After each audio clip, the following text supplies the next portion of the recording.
Good morning. Thanks for joining us at 7. I'm Tracey McCain. And I'm Caitlin Nuclo. You're watching Eyewitness News here on the Wax. We have a lot to talk about, including that breaking news in North Haven we're going to get to in just a minute. But first, let's get a quick check on the forecast because we have a first alert to tell you about as well. Good morning, Jill.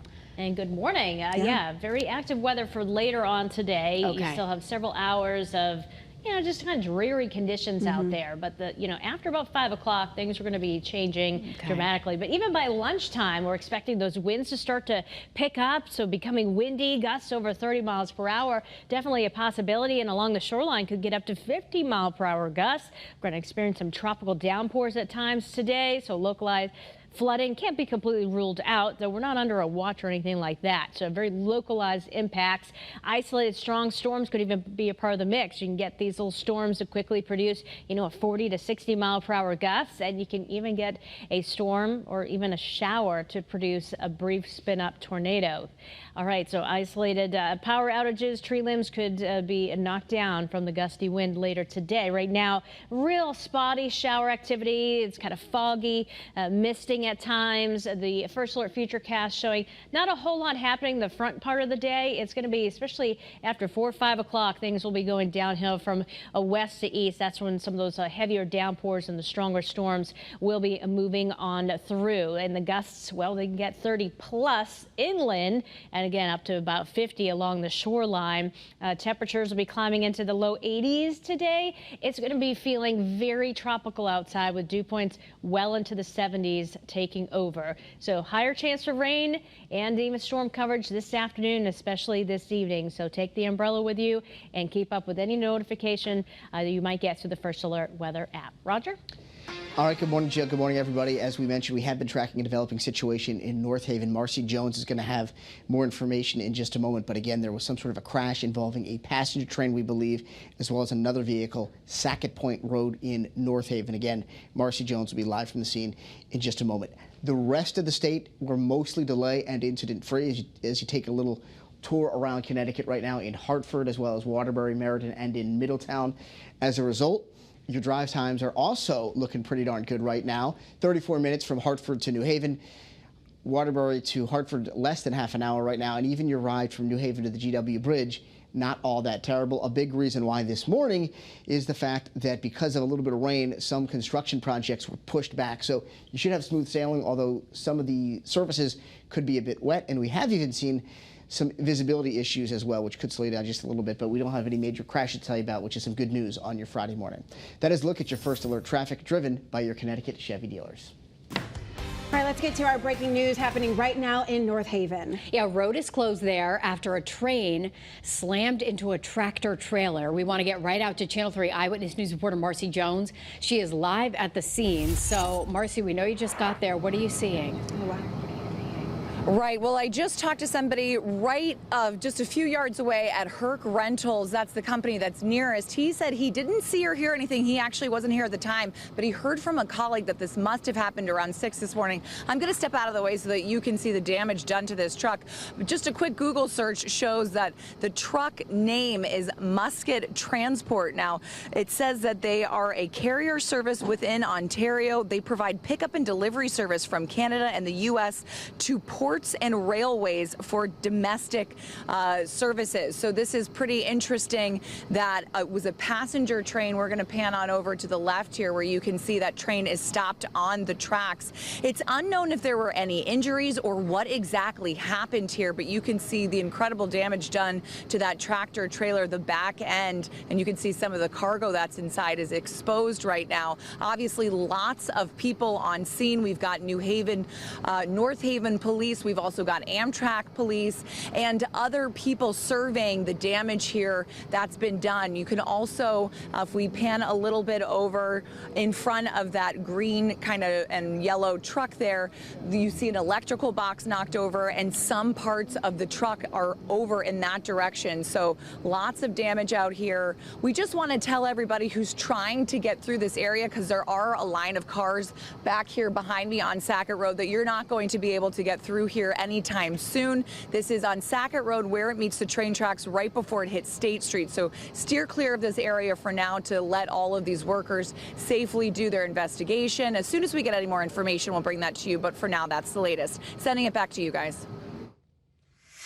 All right, 7:35 now. This morning, the shoreline is preparing for remnants of Debbie. That strong wind and the rain will be picking up later today and into tomorrow morning. Channel 3 Eyewitness News reporter Olivia Schuler has more from Old Lyme as the public works there tries to get everyone ready. Officials here in Old Lyme are making sure that they have you covered. You'll see right outside of Old Lyme Public Works, they have sand out here and some materials so that you can keep your home or business safe from the wild weather ahead. And we did speak with some businesses that say they're using an all hands on deck approach. Kokomo's manager Allison Cara and her staff will be bringing in tables, chairs, umbrellas, and cabana cushions inside. They'll focus their dining inside this weekend as safety is a top priority. Businesses aren't the only ones preparing for the worst. Eversource crews plan to be spread all across the Nutmeg State. They're preparing trucks with equipment today, so they're ready to respond to damage or outages tomorrow. We will have crews pre-positioned all around the state before the storm hits. And then once the storm passes through and we're able to see where the biggest impact is, then we can adjust and move our crews accordingly. Other cities are also preparing for Debbie's remnants, like Norwich, which spent hours filling and preparing sandbags for their residents. Eversource is bringing in crews from Pennsylvania and Massachusetts to make sure they have the entire Nutmeg State covered. Now, wind gusts could reach here on the shoreline about 50 miles per hour. So if you haven't already, it's a good time to download our WFSB News app so that you can get the first alert. In Old Lyme, Olivia Schuler, Channel 3 Eyewitness News. Some breaking news this morning from Charlotte Douglas International Airport. That's where a plane carrying players and staff from the Carolina Panthers got stuck in the mud right after they landed overnight. This happened about 3 o'clock. Take a look at the video here into our newsroom overnight. The team was returning from a preseason game against the New England Patriots. The Charlotte Observer there is reporting that the plane landed normally and no one on board was hurt. Another story we're on top of this morning, a former Wallingford teacher now facing charges 16 years after police say she had an inappropriate relationship with a student. Police say in 2008, 52-year-old Renee DeLeon had a sexual relationship with a 14-year-old student. She was a teacher at Moran Middle School at the time. Police say from April to December 2008, DeLeon and a student engaged in numerous sexual acts. Wallingford police arrested her yesterday on charges that include sexual assault and risk of injury to a minor. She was released on a $25,000 bond, and she'll be in court later this month.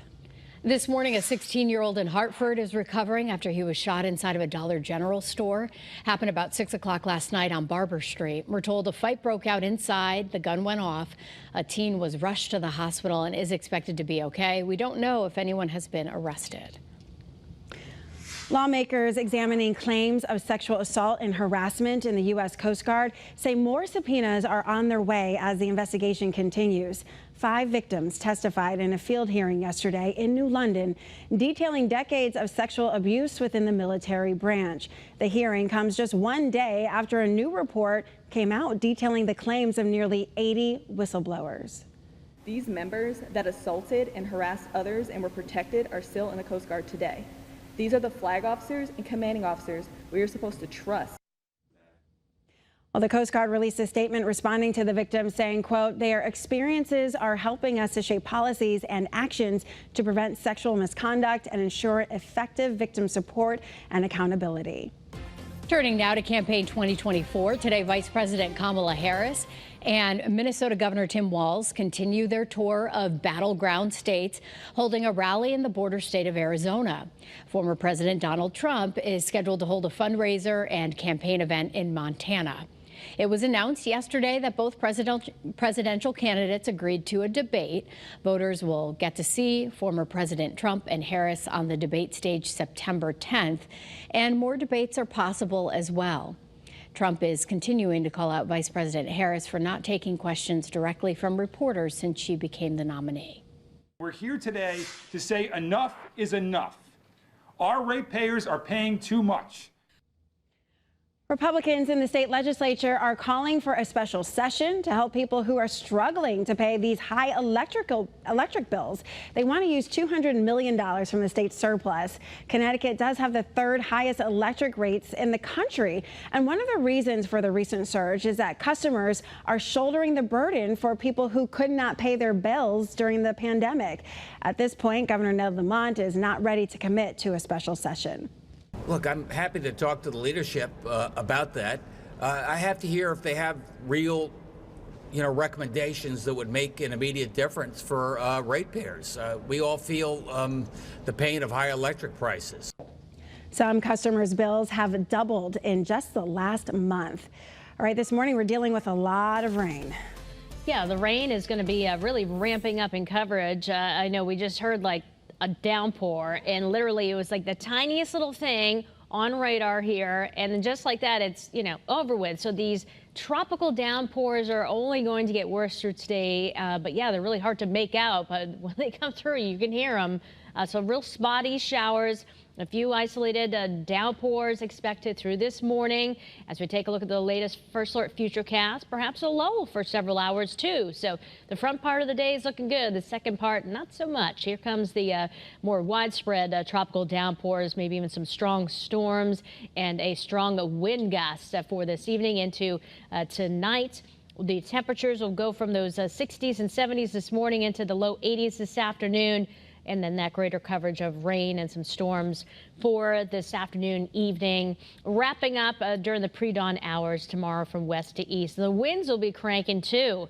It's going to be a windy late afternoon and evening hours. Those gusts inland 30 plus along the shoreline could reach 50 miles per hour. So again, remnants of Debbie and also a cold front linking up to cause us to issue that first alert for later today into early Saturday morning. We'll talk more about the beautiful weather building in for the rest of the weekend and next week coming up a little later.